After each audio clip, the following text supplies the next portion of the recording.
জাতীয় নির্বাচনে মনোনয়ন জমার শেষ দিন আজ রিটার্নিং কর্মকর্তার কার্যালয়ে মনোনীত প্রার্থীদের ভিড়। সারা দেশে উত্তোলন প্রায় ৩,০০০। সীমান্ত দিয়ে সন্ত্রাসী অপরাধীদের পলায়ন বন্ধে বিজিবিকে সতর্ক থাকার নির্দেশ স্বরাষ্ট্র উপদেষ্টার। সঠিকভাবে নির্বাচনী দায়িত্ব পালনের আহ্বান। শিক্ষার্থী আবু সাইদ হত্যা মামলায় তৃতীয় দিনের মতো সাক্ষ্য দেবেন তদন্ত কর্মকর্তা। আটক ৬ আসামিকে ট্রাইব্যুনালে হাজির। এবং প্রবল শীতে কাঁপছে দেশ। ঘন কুয়াশা ও হিমেল হাওয়ায় বিপর্যস্ত প্রাণ প্রকৃতি। কনকনে ঠান্ডা থাকবে আরো ৩-৪ দিন, বলছে আবহাওয়া অফিস।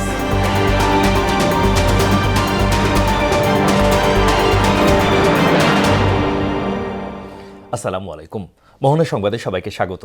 শুনছিলেন শিরোনাম, পুরো সংবাদের সাথে আছি আমি আসাদুজ্জামান। ত্রয়োদশ জাতীয় নির্বাচনে প্রার্থীদের মনোনয়নপত্র জমা দেওয়ার শেষ দিন আজ। ঢাকা বিভাগীয় কমিশনার কার্যালয়ে মনোনয়ন জমা দিচ্ছেন বিভিন্ন দলের প্রার্থীরা। শেষ দিনে প্রার্থীদের ভিড় দেখা যায়। ঢাকা ১৭ আসনে তারেক রহমানের পক্ষে মনোনয়ন জমা দেয় বিএনপি। নির্বাচন কমিশন সচিবালয় সূত্রে জানা যায়, রোববার দুপুর পর্যন্ত ২,৭৮০ জন মনোনয়নপত্র জমা দিয়েছে। এদিকে সংশোধিত তফসিল অনুযায়ী রিটার্নিং কর্মকর্তা কর্তৃক মনোনয়নপত্র বাছাইয়ের তারিখ ৩০ ডিসেম্বর থেকে ৪ জানুয়ারি পর্যন্ত। আর রিটার্নিং কর্মকর্তার সিদ্ধান্তের বিরুদ্ধে আপিল দায়েরের তারিখ ৫ থেকে ৯ জানুয়ারি পর্যন্ত।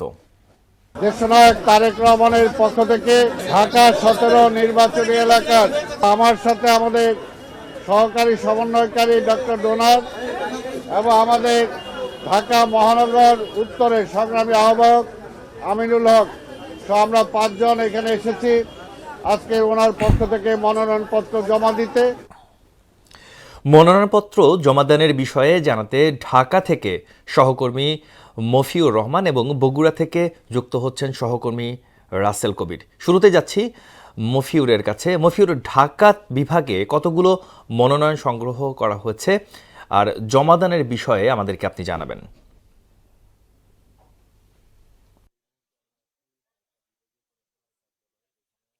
ধন্যবাদ। এই মুহূর্তে আমি আছি ঢাকা বিভাগীয় কমিশনার কার্যালয়ে। এখানে আমি আপনাকে একটু দেখানোর চেষ্টা করি যে এখানে সকাল থেকে বিভিন্ন রাজনৈতিক দলের প্রার্থী এবং স্বতন্ত্র প্রার্থী যারা আছেন তারা সকাল থেকেই আসলে মনোনয়নপত্র জমা দিচ্ছেন। এখানে আপনি ডেস্কগুলো দেখতে পাচ্ছেন যে প্রতিটি ডেস্কে আসলে বিভিন্ন আসনের মনোনয়নপত্র জমা নেওয়া হচ্ছে। এরভাবে ৩টি তলায়, এই ভবনের ৩ তলায় এরকমভাবেই মনোনয়নপত্র জমা দেওয়া হচ্ছে। একটি বিষয় আপনাকে জানিয়ে রাখি, আজকে ঢাকা ১৭ আসনে মনোনয়নপত্র জমা দিয়েছেন তারেক রহমানের পক্ষে দলের চেয়ারপারসন উপদেষ্টা আব্দুস সালাম। তো এখানে আমি সকাল থেকে যেটা দেখতে পাচ্ছি যে স্বতন্ত্র প্রার্থী যারা ছিলেন তারাও আসছেন, বিভিন্ন দলের রাজনৈতিক দলের প্রার্থীরাও আসছেন, এসে তাদের মনোনয়নপত্র জমা দিচ্ছেন। তো আজকে জামাতের যে প্রার্থী তারাও এসেছিলেন, তারাও মনোনয়নপত্র জমা দিয়েছেন। এখানে আপনাকে একটি বিষয় জানিয়ে রাখি যে আজকে মনোনয়নপত্র জমা দেওয়ার শেষ দিন। আজকে এই পর্যন্ত আপনি যেটি বলছিলেন যে ২,৭৮০ জন জমা দিয়েছিল গতকাল পর্যন্ত। আজকে আরও অন্তত আমরা দেখেছি প্রায় ১৫ থেকে ১৬ জন প্রার্থী জমা দিয়েছেন। প্রত্যেকটি দলের প্রার্থী আসলে তারা জয়ের বিষয়ে আশাবাদী। আর এখানে আরেকটি বিষয় আপনাকে জানিয়ে রাখি, তারেক রহমানের পক্ষে যিনি জমা দিয়েছিলেন আব্দুস সালাম, তিনি বলছেন যে এটি আসলে তারেক রহমানের সিদ্ধান্ত নয়, তিনি দলের সিদ্ধান্তেই আসলে, ব্যক্তি সিদ্ধান্ত নয়, দলের সিদ্ধান্তেই তিনি মনোনয়নপত্র জমা দিয়েছেন। তো এই ছিল ঢাকা থেকে আমার কাছে সর্বশেষ তথ্য। আমরা এখন চলে যাচ্ছি বগুড়ায়। বগুড়া প্রতিনিধি আমাদেরকে সেখানকার তথ্য জানাবেন।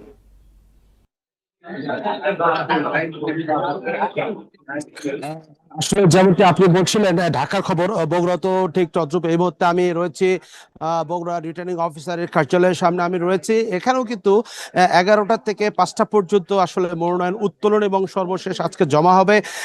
এবং আমরা আসলে দেখতে পাচ্ছি মনোনয়ন জমাকে কেন্দ্র করে আমরা দেখেছি আসলে বিভিন্ন দলের নেতৃবৃন্দ তারা কিন্তু আসছেন। এখন আসলে আমরা বড় কোনো দলের মনোনয়ন এখনো জমা দিতে দেখিনি, তবে আমরা দেখতে পাচ্ছি আসলে তারা প্রস্তুতি নিচ্ছে। তবে আমরা যতটুকু জেনেছি এই আসনে বগুড়া সদর আসনে বিএনপির ভারপ্রাপ্ত চেয়ারম্যান তারেক রহমানের পক্ষে কিছুক্ষণ পরে দলের সভাপতি রেজাউল করিম বাদশা এখানে মনোনয়নপত্র জমা দিবেন এবং তারপর পরে আমরা আসলে যতটুকু জেনেছি বেগম খালেদা জিয়ার পক্ষে হেলালুজ্জামান তালুকদার লালু আসলে এখানে মনোনয়ন ফরম জমা দিবেন। আমরা এমনটি জানিয়েছি আসলে বগুড়া 7 আসন আরেকটি মনোনয়নপত্র বিএনপির পক্ষ থেকে তোলা হয়েছে মোর্শেদ মিল্টন বেগম খালেদা জিয়ার আসনে গাবতলী উপজেলা বিএনপির সভাপতি উনি মনোনয়ন ফরম উত্তোলন করেছেন। আসলে এখন জমা দিবেন কি দেবে না এ বিষয়ে আমাদের কাছে কোনো তথ্য নেই। তবে আসলে আমরা দেখছি যে আমরা আসলে যেমনটি আসলে দেখতে পাচ্ছি যে আসলে মনোনয়ন ফরম জমাকে কেন্দ্র করে তারা এখন আসলে ফর্মগুলো সর্বশেষ তারা বিভিন্নভাবে এগুলো চেক করছে, এগুলো দেখছে। এরপরে কিন্তু আসলে তারা এসে পর্যায়ক্রমে মনোনয়ন ফর্ম জমা দেবেন। তবে এ পর্যন্ত আমরা জেলা রিটার্নিং কর্মকর্তা কার্যালয়ের মাধ্যমে যতটুকু আসলে আমরা জেনেছি এ পর্যন্ত 57 জন প্রার্থী আসলে মনোনয়ন ফর্ম উত্তোলন করেছে। উত্তোলন করেছে তবে আসলে জমা কতজন এ পর্যন্ত দিয়েছে এ বিষয়ে আসলে আমরা কিন্তু জানতে পারবো, জেলা রিটার্নিং অফিসারের মাধ্যমে আমরা জানতে পারবো। তবে এখন পর্যন্ত আসলে আমরা যেমন দেখেছি মনোনয়ন জমাকে কেন্দ্র করে আইন শৃঙ্খলা রক্ষাকারী বাহিনী সজাগ রয়েছে, কোনো অপ্রীতিকর ঘটনা যেন না ঘটে। তবে এই ছিল আমার কাছে আসাদ বগুড়া থেকে আসলে মনোনয়ন উত্তোলন এবং জমার সর্বশেষ। ধন্যবাদ সহকর্মী মফিউর রহমান এবং রাসেল কবিরকে। দর্শক আমাদের সাথে যুক্ত ছিলেন বগুড়া এবং ঢাকা থেকে মনোনয়ন ফর্ম জমা দেওয়ার সর্বশেষ খবর জানাচ্ছিলেন। জনগণ স্বতঃস্ফূর্তভাবে ধানের শীষে ভোট দিবেন বলে আশা জানিয়েছেন বিএনপির মহাসচিব মির্জা ফখরুল ইসলাম আলমগীর। সকালে ঠাকুরগাঁও জেলা রিটার্নিং কর্মকর্তার কার্যালয়ে নিজের মনোনয়নপত্র দাখিল শেষে এসব কথা বলেন তিনি। মনোনয়ন দাখিলকে কেন্দ্র করে দলীয় নেতাকর্মীদের মধ্যে উৎসাহ উদ্দীপনা কাজ করছে বলেও জানান মির্জা ফখরুল ইসলাম আলমগীর। ঠাকুরগাঁও অঞ্চলের উন্নয়ন, সামাজিক পরিবেশকে উন্নত করা, এখানে শিক্ষা প্রতিষ্ঠানগুলোকে উন্নত করা, আমাদের আর্থসামাজিক ব্যবস্থাকে উন্নত করা এবং অর্থনৈতিক যে কর্মকাণ্ড তাকে আরো বৃদ্ধি করা, মানুষের কর্মসংস্থান সৃষ্টি করা, এই বিষয়গুলোকে আমরা গুরুত্ব আরোপ করব এবং আমাদের কৃষকদের যে সমস্যা সেই সমস্যার আমরা সমাধান করব। মনোনয়নপত্র জমার খবর জানাতে এবার যাচ্ছি ময়মনসিংহে। জেলা প্রশাসক কার্যালয় থেকে যুক্ত হচ্ছেন সহকর্মী রুবায়েত বাপ্পি। বাপ্পি, মনোনয়নপত্র সংগ্রহ ও জমাদানের সর্বশেষ তথ্য আপনার কাছে কি আছে আমাদেরকে জানাবেন।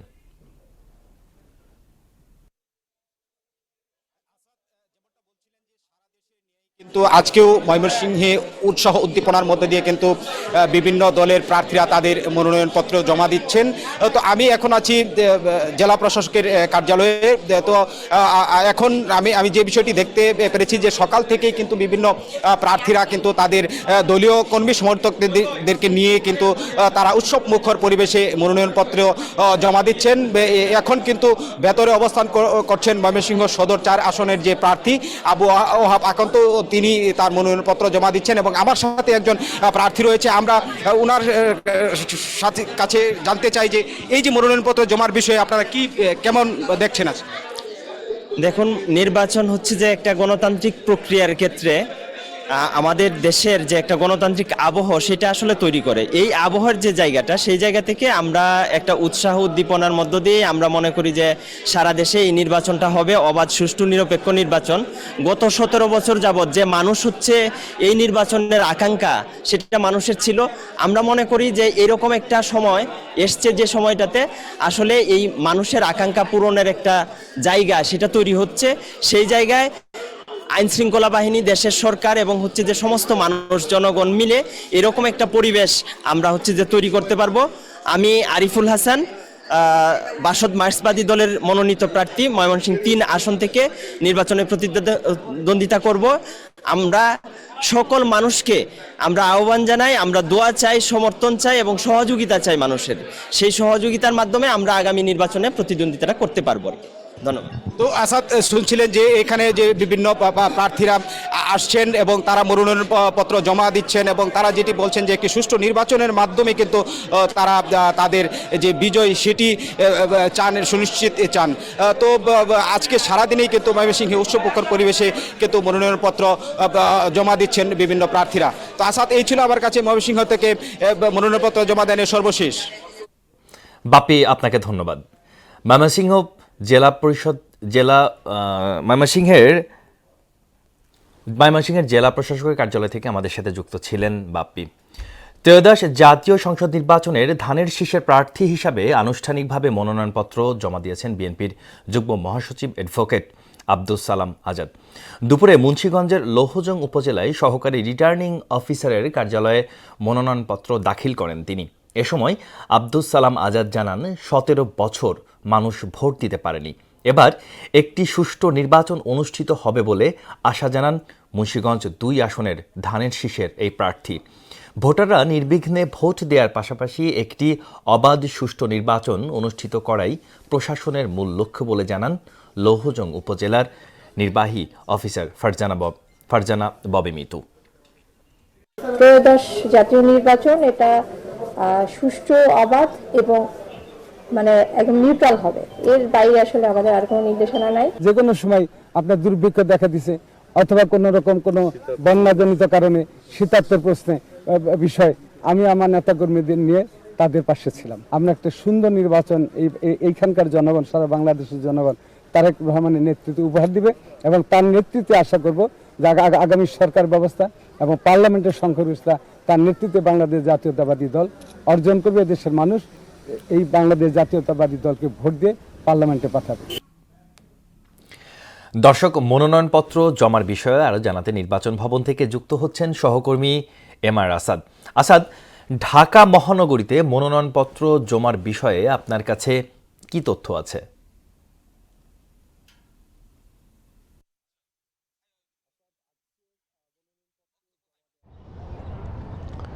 আসাদ, আজকে মনোনয়নপত্র জমা দেওয়ার শেষ দিন। ত্রয়োদশ জাতীয় সংসদ নির্বাচন আপনি জানেন যে ফেব্রুয়ারির 12 তারিখে অনুষ্ঠিত হতে যাচ্ছে এবং একে কেন্দ্র করে মনোনয়ন তফসিলের প্রথম যে কাজটি আসলে রয়েছে সেটি হচ্ছে মনোনয়নপত্র জমা দেয়া এবং সেই মনোনয়নপত্র জমা দেওয়ার আজকেই কিন্তু শেষ দিন। এবং আজকে আমরা দেখেছি সকাল থেকেই যারা বিভিন্ন আসনে প্রার্থী হয়েছেন, গতকালের শেষ তথ্য অনুযায়ী আমরা যতটুকু জানি যে গড়ে বাংলাদেশে যে 300টি আসনে গড়ে 8 থেকে 9 জন করে প্রার্থী আসলে এবার ত্রয়োদশ জাতীয় সংসদ নির্বাচনে অংশগ্রহণ করছেন, সুতরাং প্রতিদ্বন্দ্বিতা তারা করবেন। এবং সে অনুসারে যদি বলি, আজকে 29 তারিখ কিন্তু আসলে দেখা যাচ্ছে যে সবচেয়ে হেভিওয়েট যে প্রার্থীরা রয়েছেন তারা মূলত নির্বাচন ভবনের একটি অংশ রয়েছে নির্বাচনী প্রশিক্ষণ ইনস্টিটিউট, সেখানেও কিন্তু আঞ্চলিক নির্বাচন কর্মকর্তার অফিস রয়েছে এবং সেখানে রিটার্নিং কর্মকর্তার কাছে মহানগরীতে যারা আসলে নির্বাচন করবেন, আমরা দেখেছি ঢাকা 15 আসনের শফিকুল ইসলাম মিল্টন, তিনি কিছুক্ষণ আগে মনোনয়নপত্র জমা দিয়ে গিয়েছেন। এছাড়া ধানের শীষ থেকে এবারকার নির্বাচন করতে যাচ্ছেন ববি হাজ্জাজ, তিনিও কিন্তু 12:30টায় এসেছিলেন। এবং এছাড়া একটু পরেই মানে 1:30টার সময় বাংলাদেশ জামায়াত ইসলামীর যিনি আমির তার পক্ষে মনোনয়নপত্র জমা দেবেন সংগঠনের একজন শীর্ষ নেতা আব্দুল হালিম, এতটুকু আমরা জেনেছি। সুতরাং আসলে বলা যায় যে নির্বাচন যেহেতু ঘনিয়ে আসছে এবং এর যে আনুষ্ঠানিকতাগুলো রয়েছে, যে রীতি রেওয়াজগুলো রয়েছে, সেদিকে নির্বাচন কমিশন মনোযোগী এবং প্রার্থীরাও মনোযোগী। এবং একে কেন্দ্র করে আপনি দেখতে পাচ্ছেন যে বিভিন্ন রাজনৈতিক দলে আসলে দল ছাড়ার হিড়িক রয়েছে, স্বতন্ত্র প্রার্থী হওয়ারও হিড়িক রয়েছে। সুতরাং এটিকে কেন্দ্র করে আসলে আজকের 29 তারিখ মনোনয়নপত্র জমা দেওয়ার শেষ দিনটি খুবই গুরুত্বপূর্ণ। এবং এক্ষেত্রে আরও একটি বিষয় আসলে আমি জানিয়ে রাখতে চাই যে সীমানা নির্ধারণের বিষয়ে কিন্তু বেশ কয়েকটি রায় এসেছে আদালতের পক্ষ থেকে এবং এই আদালতের রায়ের বিষয়ে আসলে আমরা নির্বাচন কমিশনের কাছে আমরা জানতে চেয়েছিলাম যে আসলে এই রায়গুলো আসলে নির্বাচনের তফসিলকে কোনোভাবে বাধাগ্রস্ত বা বিলম্বিত করবে কিনা। সেক্ষেত্রে আসলে জানিয়ে রাখি, আজকে মনোনয়নপত্র জমা দেওয়ার পর থেকে আসলে আদালতের পক্ষ থেকে আর কোনো নতুন করে সীমানা নির্ধারণের সিদ্ধান্ত দেওয়ার সুযোগ নেই। তো আসাদ, আমার কাছে নির্বাচন ভবনের সামনে থেকে এখন পর্যন্ত এই ছিল সবশেষ। আসাদ, আপনাকে ধন্যবাদ। ঢাকা মহানগরীতে মনোনয়ন জমার খবরাখবর জানাচ্ছিলেন আসাদ। সীমান্ত থেকে অপরাধীদের পলায়ন বন্ধে বর্ডার গার্ড বাংলাদেশ বিজিবিকে সতর্ক থাকার নির্দেশ দিয়েছেন স্বরাষ্ট্র উপদেষ্টা জাহাঙ্গীর আলম চৌধুরী। সকালে বিজিবি সদর দপ্তরে আয়োজিত এক অনুষ্ঠানে এমন নির্দেশনা দেন তিনি। স্বরাষ্ট্র উপদেষ্টা বলেন, বিজিবির উন্নয়নে সর্বাত্মক প্রচেষ্টা অব্যাহত আছে। জাতীয় স্বার্থকে সমন্বিত রেখে সীমান্তে অতন্দ্র প্রহরী হয়ে নিষ্ঠার সঙ্গে দায়িত্ব পালন করতে হবে এই বাহিনীকে। জাতীয় নির্বাচনের প্রসঙ্গ টেনে তিনি বলেন, সুষ্ঠু এবং শান্তিপূর্ণ ভোট আয়োজনে সার্বিক প্রস্তুতি নিতে হবে। জাতীয় স্বার্থকে সমুন্নত রেখে সীমান্তে অতন্ত্র প্রহরীর ন্যায় অত্যন্ত ন্যায়ানুগ পন্থা নিষ্ঠার সাথে দায়িত্ব পালন করতে হবে। সীমান্ত দিয়েও অবৈধ পথে বিজিবির চক্ষু ফাঁকি দিয়ে দেশি কোনো পণ্য বিদেশে পাচার হবে না। যে সকল কর্মকর্তা কর্মচারী চোরাকারবারি ও মাদক পাচারদের সহায়তা করে কিংবা সাহায্য করে তাদের বিরুদ্ধে কঠোর আইনানুগ ব্যবস্থা গ্রহণ করতে হবে। জুলাই অভ্যুত্থানের প্রথম শহীদ শিক্ষার্থী আবু সাঈদ হত্যার ঘটনায় মানবতাবিরোধী অপরাধের মামলায় সাবেক ভিসি হাসিবুর রশিদ সহ ৩০ আসামির বিরুদ্ধে তৃতীয় দিনের মতো সাক্ষ্য দেবেন তদন্ত কর্মকর্তা রুহুল আমিন। আন্তর্জাতিক অপরাধ ট্রাইব্যুনাল ২-এর চেয়ারম্যান বিচারপতি নজরুল ইসলাম চৌধুরীর নেতৃত্বাধীন ৩ সদস্যের বিচারিক প্যানেলে এই সাক্ষ্য গ্রহণ হবে। সকালে আবু সাঈদ হত্যা মামলার ৩০ আসামির গ্রেপ্তার ৬ জনকে ট্রাইব্যুনালে হাজির করা হয়েছে। এছাড়া ট্রাইব্যুনালে ২-এ জুলাইয়ের সংগঠিত মানবতাবিরোধীর অপরাধ মামলায় আওয়ামী লীগের সাধারণ সম্পাদক ওবায়দুল কাদেরের একটি মামলার বিচারিক কার্যক্রম রয়েছে।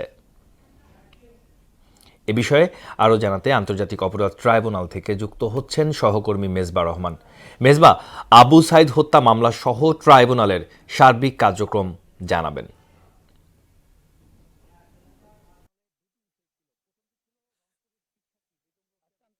ট্রাইব্যুনালে দুটি বিষয় ছিল। প্রথমটি ছিল রংপুরের শিক্ষার্থী বেগম রোকেয়া বিশ্ববিদ্যালয়ের শিক্ষার্থী আবু সাঈদ হত্যা মামলার যে তদন্ত কর্মকর্তা ছিল তার তৃতীয় দিনের সাক্ষ্য গ্রহণ রুহুল আমিনের। এর আগে তিনি গত দুদিন তার জবানবন্দি ছিল, অর্থাৎ এর আগে তিনি গত দুদিন তার জবানবন্দি দিয়েছেন। অর্থাৎ সেই দুদিন আমরা দেখেছিলাম ট্রাইব্যুনালে ২-এ তিনি তার যে মামলার আলামত সংগ্রহ করেছেন, কোথায় গিয়েছেন, কিভাবে আলামতগুলো সংগ্রহ করেছেন, সেই প্রেক্ষাপটগুলো তুলে ধরেছিলেন ট্রাইব্যুনাল ২-এ। আজকেও আমরা ঠিক ১১টার পরপরই, বেলা ১১টার পরপরই আমরা দেখেছি যে আসামিদেরকে, যারা আটককৃত আসামি রয়েছে সেই আসামিদেরকে ট্রাইব্যুনালে হাজির করা হয় এবং এই মামলার যে তদন্ত কর্মকর্তা তিনি এই মামলার একই সঙ্গে ২৫ নম্বর সাক্ষী তাকে ট্রাইব্যুনাল ২-এ হাজির করা হয় এবং তিনি তার জবানবন্দি দিচ্ছেন। আজকে ট্রাইব্যুনাল ২-৩ সদস্য শুরু হওয়ার কথা থাকলেও আমরা যতটুকু শুনেছিলাম যে ২ জন বিচারক উপস্থিত রয়েছেন। এবং একই সঙ্গে একটু জানিয়ে রাখতে চাই, এই মামলায় কিন্তু মোট আসামি ৩০ জন, তার মধ্যে আটক রয়েছে ৬ জন, যার মধ্যে ২৪ জন রয়েছে পলাতক, যেখানে বিশ্ববিদ্যালয়ের সাবেক ভিসি, প্রক্টর সহ আরো অনেকেই রয়েছে। এবং একই সঙ্গে একটু জানিয়ে রাখি যে আজকে আন্তর্জাতিক অপরাধ ট্রাইব্যুনালে আওয়ামী লীগের যে ৭ হেভিওয়েট প্রার্থী, অর্থাৎ সাধারণ সম্পাদক ওবায়দুল কাদের, বাহাউদ্দিন নাসিম সহ যুবলীগ সভাপতি আরো অনেকে ছিলেন, তাদের বিরুদ্ধে একটি মানবতা বিরোধী অপরাধ মামলা ছিল। সেই মামলায় আজকে কিন্তু ২৯ ডিসেম্বর, এই ডিসেম্বর তাদেরকে গ্রেপ্তার দেখিয়ে আটক করার, হাজির হওয়ার একটা কথা ছিল। যেহেতু এখনো ওবায়দুল কাদের সহ এই ৭ জন আদালতে উপস্থিত, গ্রেপ্তার করা সম্ভব হয়নি। আমরা যতটুকু শুনেছি প্রসিকিউশন থেকে তাদের বিরুদ্ধে একটি টাইম পিটিশন, অর্থাৎ সময় বৃদ্ধির একটি আবেদন করবে। আজকে বেলা ২টা পর্যন্ত দেখবে। এর মধ্যে যদি তাদেরকে হাজির করতে না পারে তাহলে হয়তো পরবর্তী আরেকটু সময় দেবে এবং এরপর তাদেরকে পত্রিকায় বিজ্ঞপ্তি দিয়ে বাকি প্রসিডিউরগুলো শেষ করবে। এই ছিল আমার কাছে আন্তর্জাতিক অপরাধ ট্রাইব্যুনাল থেকে সবশেষ। মেজবা, আপনাকে ধন্যবাদ। আবু সাঈদ হত্যা মামলা সহ ট্রাইব্যুনালের খবরাখবর জানাচ্ছিলেন মেজবা। প্রবল শীতে কাঁপছে সারা দেশ। প্রচণ্ড ঠান্ডায় স্থবির উত্তরের জনজীবন। ঘন কুয়াশা ও হিমেল হাওয়ায় বিপর্যস্ত প্রাণ প্রকৃতি। শীতের তীব্রতার সবচেয়ে বেশি ভোগান্তিতে ছিন্নমূল ও নিম্ন আয়ের মানুষ। আজ সকাল ৬টা পর্যন্ত সর্বনিম্ন ৯.৮ ডিগ্রি তাপমাত্রা রেকর্ড করা হয় কিশোরগঞ্জের নিকলিতে। ঘন কুয়াশার কারণে বিমান চলাচল, অভ্যন্তরীণ নৌ পরিবহন ও সড়ক যোগাযোগে সাময়িক বিঘ্ন ঘটতে পারে বলে সতর্ক করেছে আবহাওয়া অধিদপ্তর। কনকনে ঠান্ডা আরও 3 থেকে 4 দিন থাকবে বলে জানায় সংস্থাটি। শীত পরিস্থিতি জানাতে পঞ্চগড় থেকে যুক্ত হচ্ছেন সহকর্মী জামিল চৌধুরী ডলার। জামিল, শীতে পঞ্চগড়ের জনজীবন কেমন দেখছেন, আর আবহাওয়া অফিস কি বলছেন?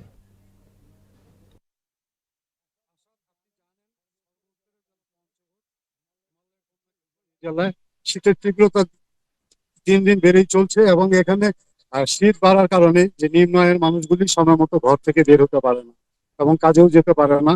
এবং আমি আপনাকে গতকালের যে তাপমাত্রা ছিল 13.3 ডিগ্রি সেলসিয়াস এবং আজকে সকাল 9টার সময় যে তাপমাত্রা রেকর্ড করা হয়েছে 12 ডিগ্রি সেলসিয়াস এবং গতকাল সর্বোচ্চ তাপমাত্রা ছিল 16.7 ডিগ্রি সেলসিয়াস।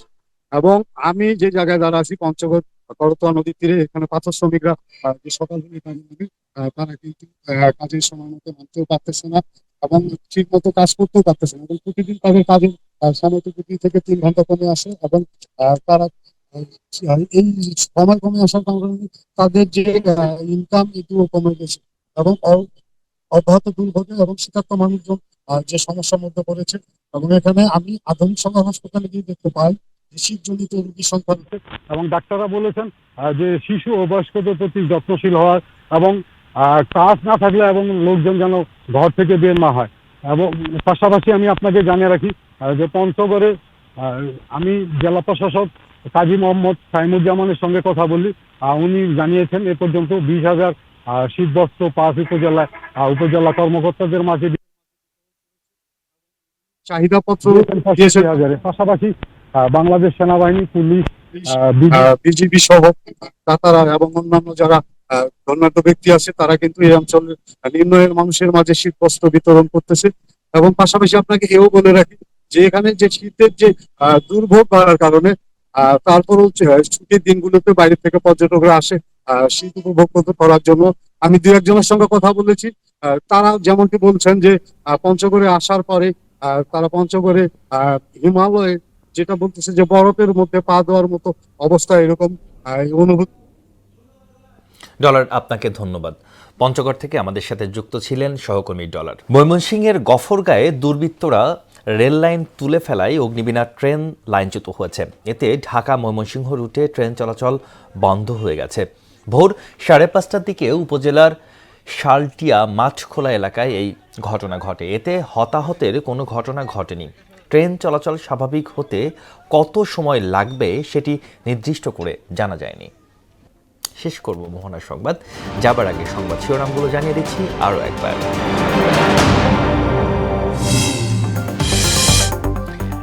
জাতীয় নির্বাচন মনোনয়ন জমার শেষ দিন আজ রিটার্নিং কর্মকর্তার কার্যালয়ে মনোনীত প্রার্থীদের ভিড়। সারা দেশে উত্তোলন প্রায় 3,000।